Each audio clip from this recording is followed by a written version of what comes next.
we go. Welcome back to the Joseph Graham Show. Today I have with me James Corwin. Now, again, I had someone reach out, which doesn't normally happen, where I actually like take people on, but it was an interesting story and all. Then when we pop up on the camera, before we even get into it, I see this bear in the background and like kind of just speak to me. So, James, tell us a little bit about yourself, who you are, what you do, and also about that bear, because it's just like, I don't know, it's just drawing me like from the moment we just got on camera. That's awesome.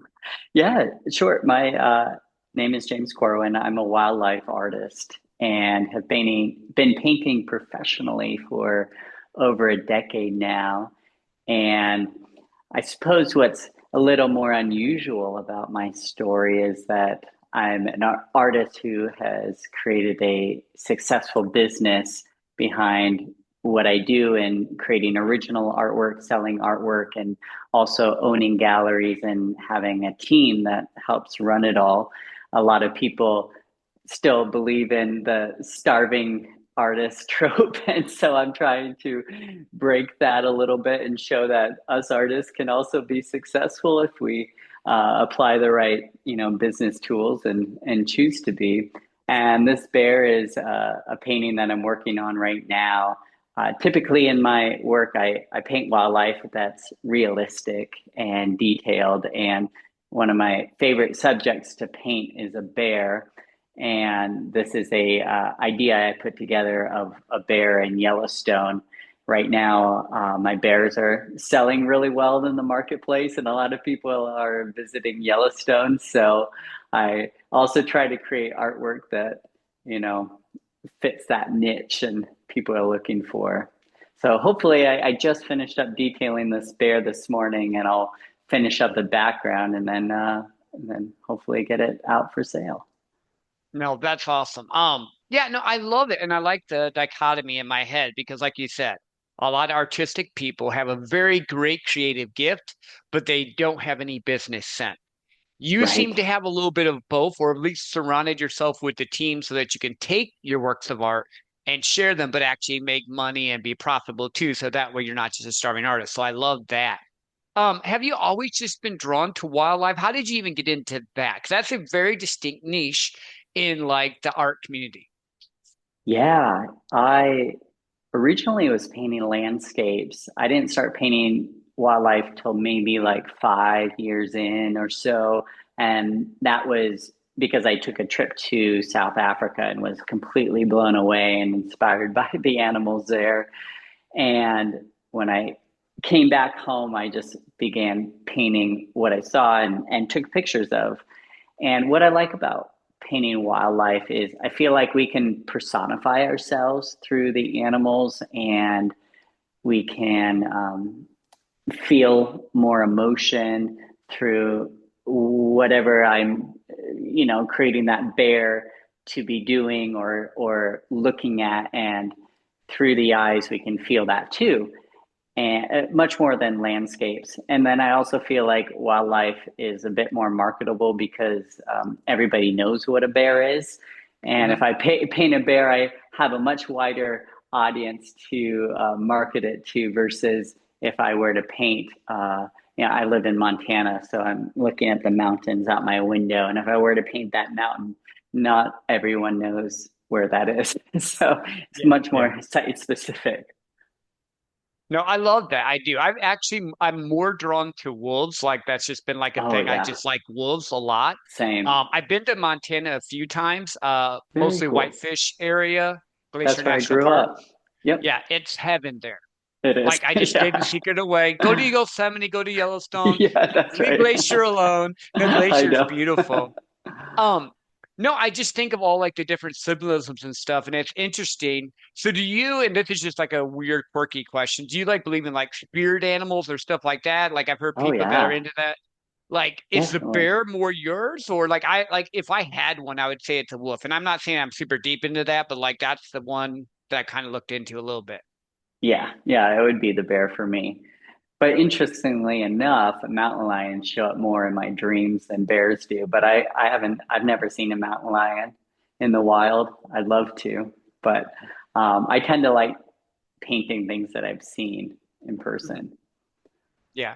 What do you think draws us to that? Because I want to get into your creative mind first. We can Mhm. talk business in a little bit, but I'm Sure. liking this feel here. Yeah. What do you think draws people to different animals or stuff? What's your thoughts on that? That's a great question. I feel like people, whether they adopt the idea of a spirit animal or not, I think most people at least have a favorite animal or an animal that they're drawn to. And I know for a lot of people that is bears and wolves or even ravens for that matter. I just did a painting recently of a raven. A lot of people have commented on that being Mhm. their, spirit animal. But um, I I think there's something about these bigger animals that just carry some sort of presence and aura to them that's powerful and can be related to and felt more than like if I were to paint a chipmunk, like that's cute, but Yeah. we don't go at it and like, whoa, that moves me as much as like a big bull moose coming out of the mist and it's just like massive or a big bison. Like I love painting those big dramatic moments in the painting. It's kind of like a movie, I'm trying to create this dramatic effect that kind of blows you away and you're like, wow, that's cool. Yeah. Yeah, but I think that's what art should be. Like literally we got Yeah, on and it literally pulled me in. And I'm not into like exactly. I like bears, don't take it wrong, but that's not normally something that I did. But that was just like you said, I felt like that presence almost.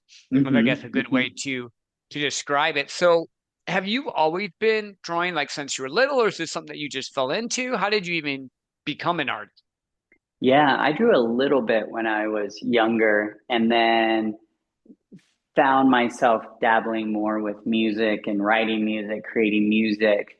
And I didn't pick up painting or drawing again until I was a senior in high school. And that's when I really started rolling with it because I got an art scholarship to study it in college and got the degree in art. But during that time in college, I was creating paintings in my dorm room and doing farmers markets on the weekends and in the summer and beginning to sell them so that when I graduated, I just went into it full time and have been painting Hmm. full time since. But yeah, it certainly came a bit later than maybe some people, but not as late as other artists I know where they had like a 20-year career of doing something like, sales and marketing and all of a sudden we're like, I loved painting when I was a kid. I'm going to go back to that and they have a great career, when they're 50 on up. So I feel fortunate to have started painting as young as I did and already having the career that I have now at 34. So how did you get into getting your own art galleries and stuff? Because there's a difference. Again, we were talking about this earlier of being the artist that you fell in love with and realized like when your senior year, did you just start Mhm. trying to sell your pieces and like this is a lot of hard work, or did you have someone guide you say, hey, maybe you should invest in the actual business, not just the creative side? How did that work?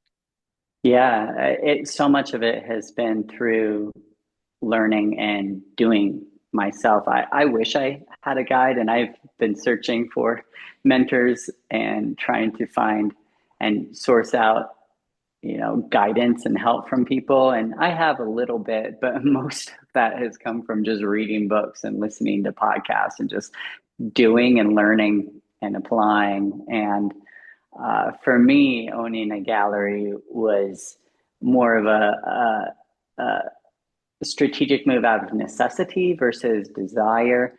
I had employees coming to my house, and we had overtaken three of the four bedrooms with studio and office space, and the garage was filled with inventory. So I just really needed an actual office public space, and because I'm in the business of selling art, it only makes sense to have retail space too.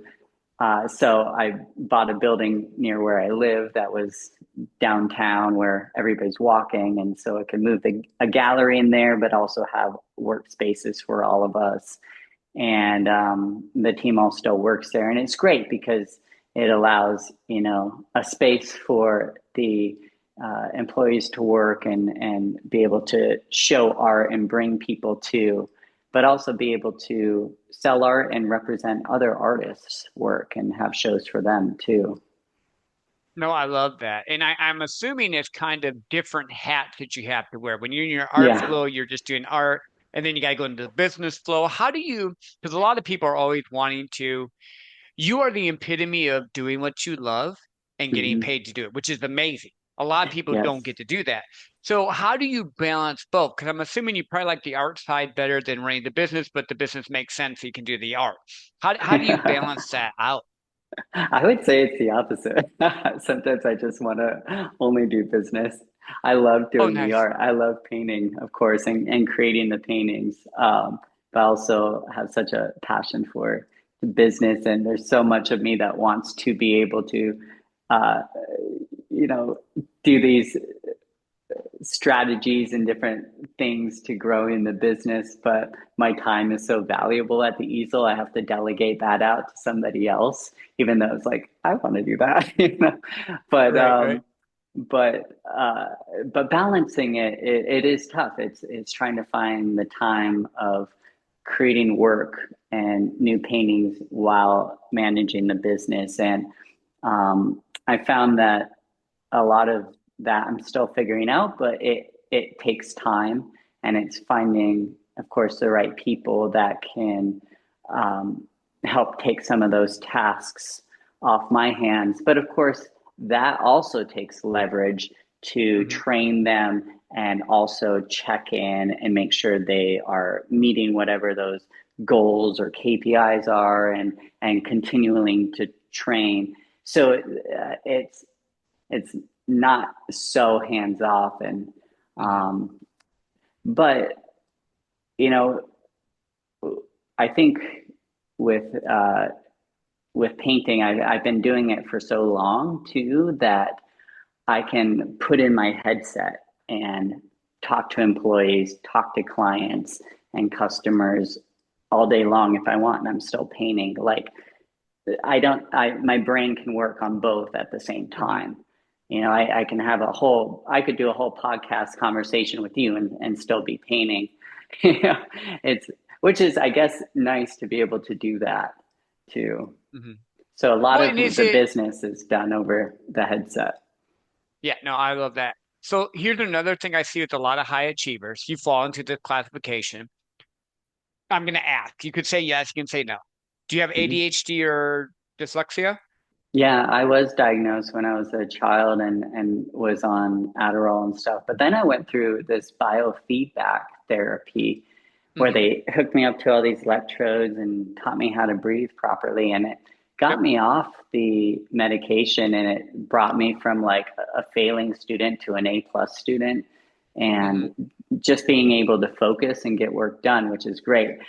But at the same time, I feel like there's still aspects of it that's internalized Yeah. while Well, my but brain, that's a superpower. Like most yeah, super yeah. highly successful people I know, I have Hmm. ADHD, I have a little bit of dyslexia, have it, but they've learned, like you said, to control it and focus the energy. Yeah, My yeah. second question is this. Did you have any traumatic events in your life? You don't have to tell me what they were, but like when you're Ooh. younger, did you have any traumatic events that kind of gave you that chip on your shoulder, kind of like, I'm going to prove people wrong? I think I can't think of well, maybe I can think of one specific moment, but it's mostly a lot of the people saying that like you won't get rich as an artist or you can't Hmm. make a good Hmm. living as an artist, and wanting to prove them wrong. Yeah, same thing. That's what I Yeah. mean. So it's like there's those two things, and then I'm going to guess either you have a super high IQ or a super high EQ, meaning either you're very Ooh. empathetic toward people and can understand and relate and are drawn to them, or you're just Mhm. really super smart. That typically again seems to fall. I fall into the EQ category. Not that it doesn't mean That I don't would be have. me too. I'm smart, but I wouldn't say I'm a genius. But Right, like right. I think a lot of times I run into that. Um, yeah, that was just, it's kind of like those always seem to happen in people like us. It's like Yep. we're our own little subgroup because we'll go into the world and we'll create something. Now, Shuffrin says I don't ever want to take his quote away from him. and force it to be. You said, I can be an artist and own studios and make money and enjoy what I do, which common sense, which isn't common, it just means boring, says you can't, but you're creative some that can't. So I love that part. Yeah, yeah, absolutely. Well said. So do you own more than one studio right now? Are you looking to expand or you're just working with the one? What is your future vision for that? Yeah, I own just one at the moment. I did own two. I had a second one in Aspen, Colorado for a year, and then went back to the one because it took way too much mental bandwidth. It was Mhm. very stressful to manage and took a lot of time and resources and just it did well. Like it made money, but not enough to make me go around the sun another year with it. Right, So right, right.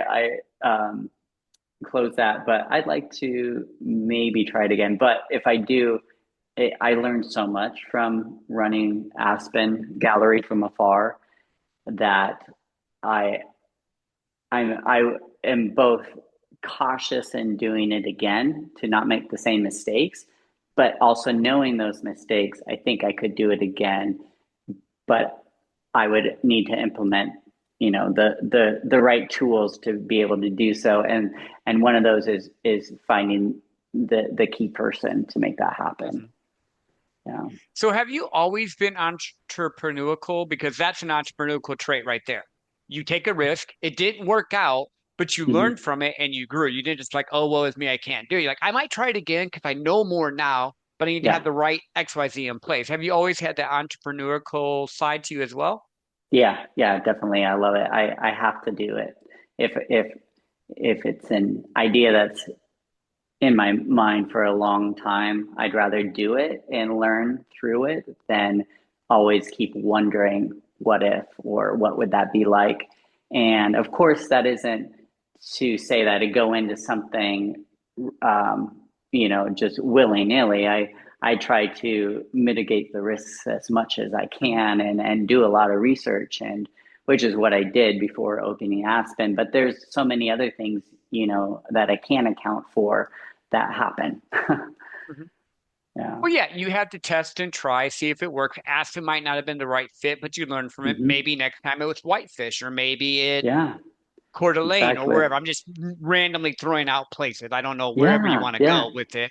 But I for sure. think it's that to me, and the whole point of this show is to show people you can build a life you love living and there's no rules. You don't have to be CEO of $1 million corporation to be happy. Mhm. You can Yeah, also be a backpacker in, like, say, Lima, Peru, and you're happy. It's just what is it that yeah, you want to so do, true. and then find out how to get there. And I think, Hmm. and I want your thoughts on this. How did you choose to bet on yourself? Because, like you said, a lot of people are saying, no, don't do this. Oh, you can't. Woe is me. Where did you get that grit from?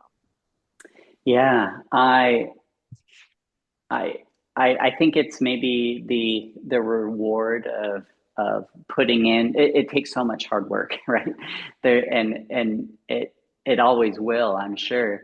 And being able to put in all that and then get the reward from that, whether that's financially or just the seeing the recognition of my artwork and building my community of collectors, there's there's so much that is rewarding to it. So it does keep me going despite all the times that I did want to quit and felt like it was failing. But also through those times of hardship were the times that I could fix what's wrong and make the greatest improvements.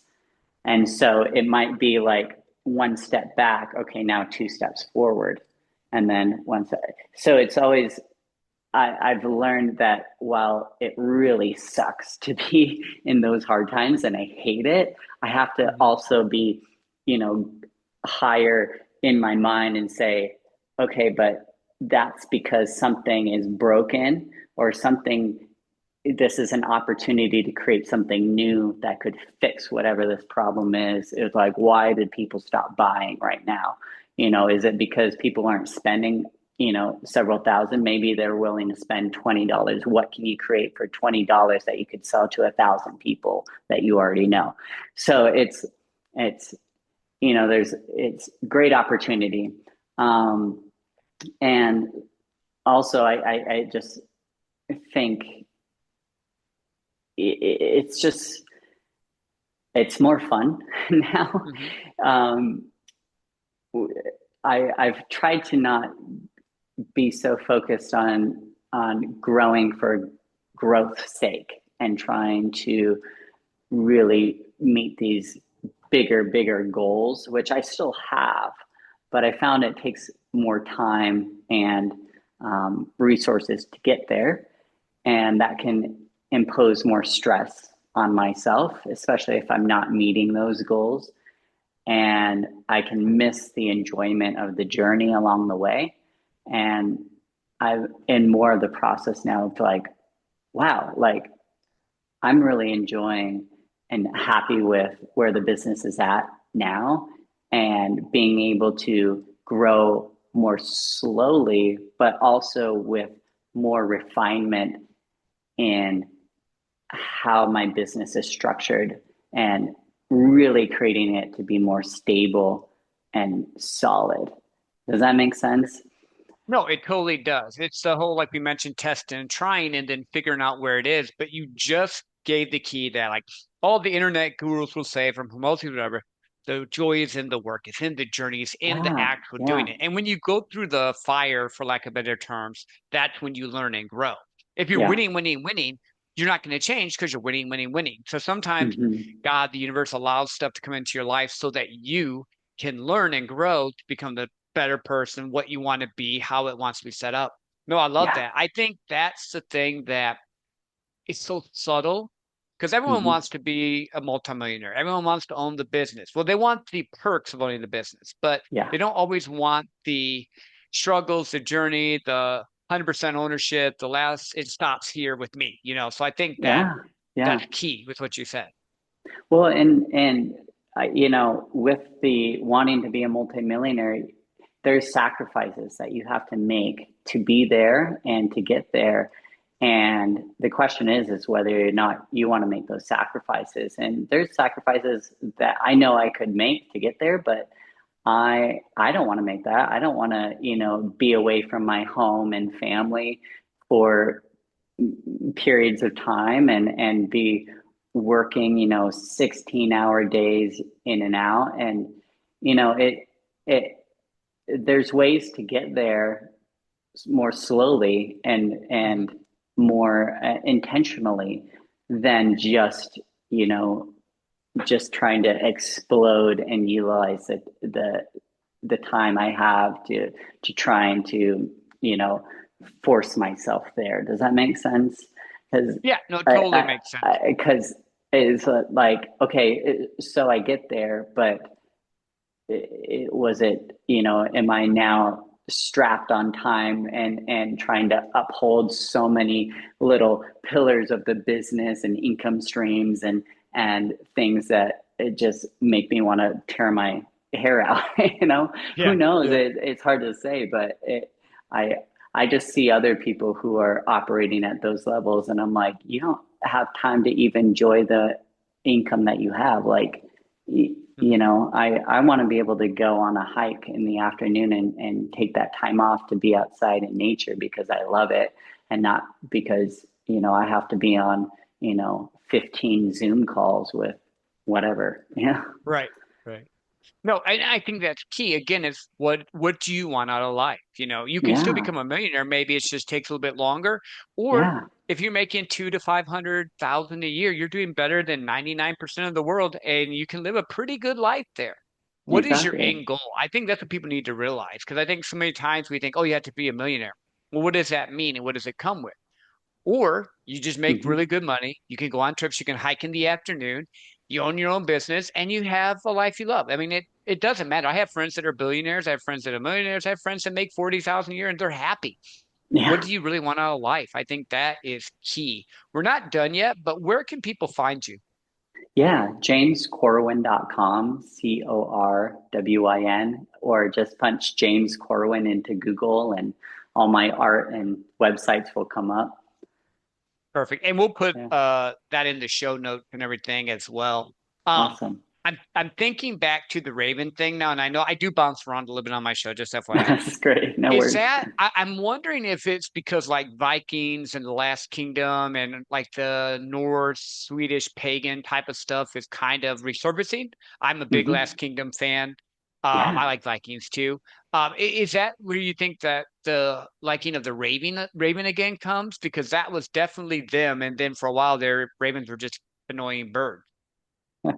That's great. I actually, as you were saying that, all these flood of imagery and ideas were coming to my mind, and now I want to explore that. But for me, it was mostly just wanting to paint a raven and what they also symbolize and the feeling around them. And I finally got this idea of putting ravens in Joshua trees, those really bizarre alien looking trees down in like Southern California. And I had been there, and there's a lot of ravens there. So this painting created that kind of bizarre, ominous, kind of otherworldly feel with these, bizarre alien trees and the ravens in there.